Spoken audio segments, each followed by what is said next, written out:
I'll be doing a review of Todd Wittenmeyer, aka Todd the Librarian, book, Paroxysm of Fear. This is a mixture of horror stories and sci-fi.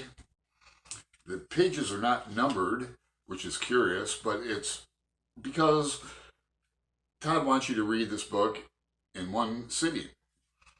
And I read it in a few cities, but I took this book on the plane with me from Portland to Atlanta, and I had to stop at the story called A School of Flesh.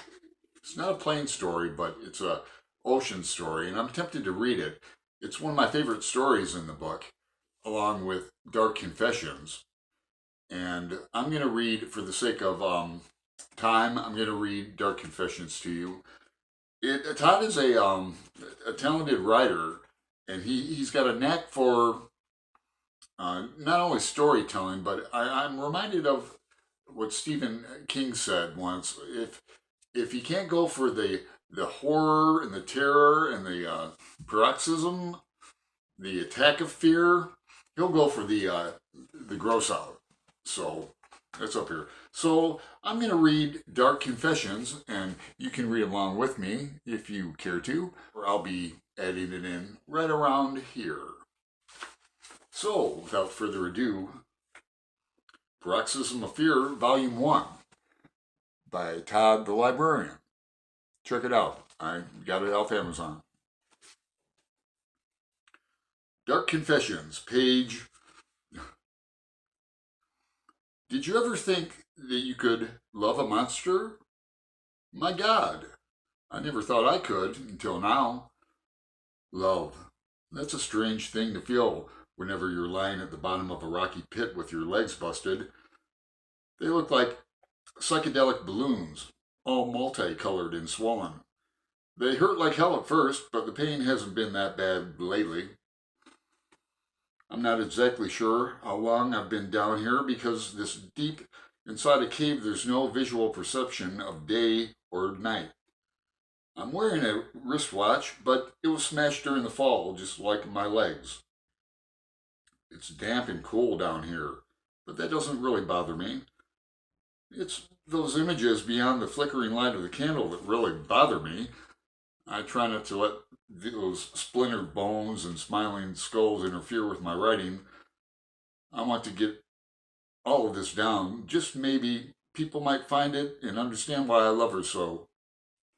I had a wife and family before all this happened. I suppose I loved them, but I can see now that it was weak. It had no primal basis, no deep-rooted urgency. This does, though. This hideous affair that I'm having. I wish it were more than that, but I'm not kidding myself. Sooner or later, she'll grow weary of me and terminate this relationship. She's too good for me, too good for any human, man or woman. I've always been the independent type, but I count on her for everything now. She brings me water, of course, food. It's meat, mostly, and I never light a candle when I'm eating. It's best that way. She's even helped me with my poetry by darkening it a little. That's what I consider myself, by the way, a poet. The beginning of this tablet contains some of my earlier stuff.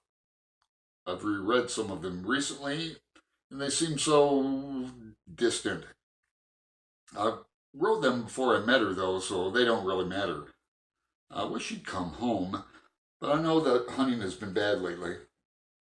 What with fall coming, there just aren't many tourists in the nearby woods. It's kind of like the game is migrating back to cities and towns. Human game is very predictable, I've learned. That's how I met her, by the way. I came here to the state park with my family, and I decided to take a different route up the natural bridge formation that lies atop one of those surrounding mountains.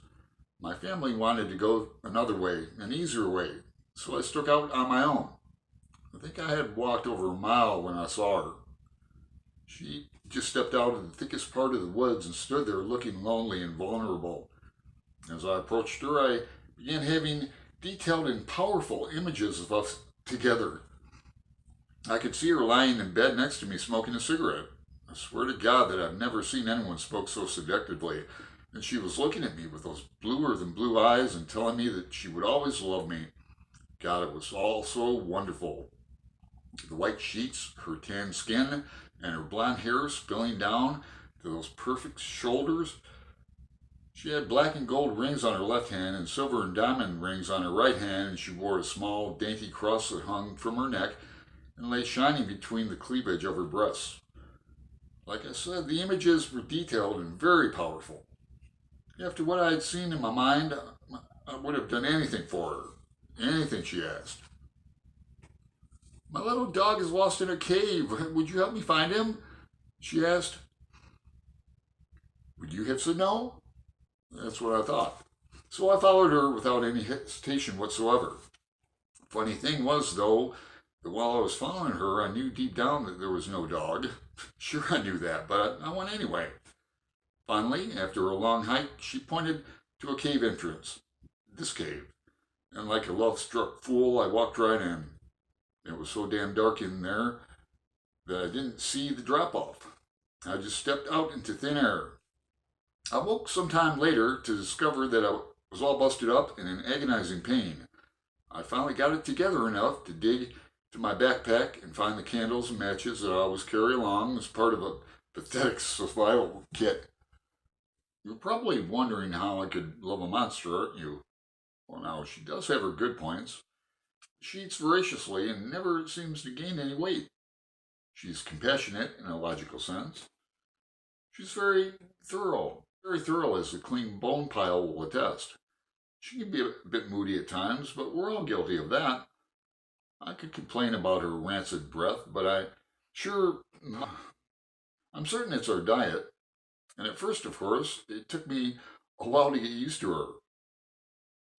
her body odor, but I did get past it. I'll tell you another secret. Know what it is? She excites me. Can you believe that? A man in my condition sexually excited. It's a strange and beautiful world, isn't it? I think I hear her coming now, so I better hurry.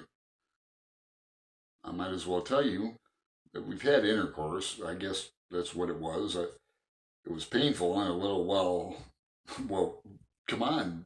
You know it had to be odd. She told me that she wanted to have children, though, so why should I mind? After all she's done for me, how could I refuse? She's up at the top of the pit right now. She doesn't sound too happy. The hunting must have been worse than I thought. But she's really hungry. I can hear her scrambling down the rock walls now. God, you should see her climb. She's an excellent climber. But those 6 arms of her are definitely an evolutionary advantage. She'll reach the bottom in a few seconds. I must hurry. This might be my last entry, so I just want whoever finds it to know that I love her no matter what happens. I'll always love her even if she terminates this affair soon. I don't want to use sexual analogies, but really, how bad could it be? I mean, I've had thoughts about it, about her eating me, and to be quite honest with you, it turns me on in a hideous way that you could never understand. Perhaps it will be quick and painless, or maybe slow and agonizing. Either way, I know it will be good. Well, she just dropped down on the floor and she's staring at me with those yellow eyes of hers. I feel like I've betrayed her because I've never been able to look into those eyes without shivering. She's standing over me now as I try to finish this. It's really hard to write because she's salivating all over my head and it's dripping down into the paper. The damn pen keeps sliding into it. I can smell her decayed breath. It's so intoxicating. She's caressing me now with those scaly hands of hers. Now she's hugging me. She has a firm embrace. Those long yellow teeth of hers keep tickling the back of my neck. It's really hard to write. Those teeth are starting to sink in. The pain is searing. It hurts. But it's so soothing, loving, a loving kind of hurt. I love her. I love her so much.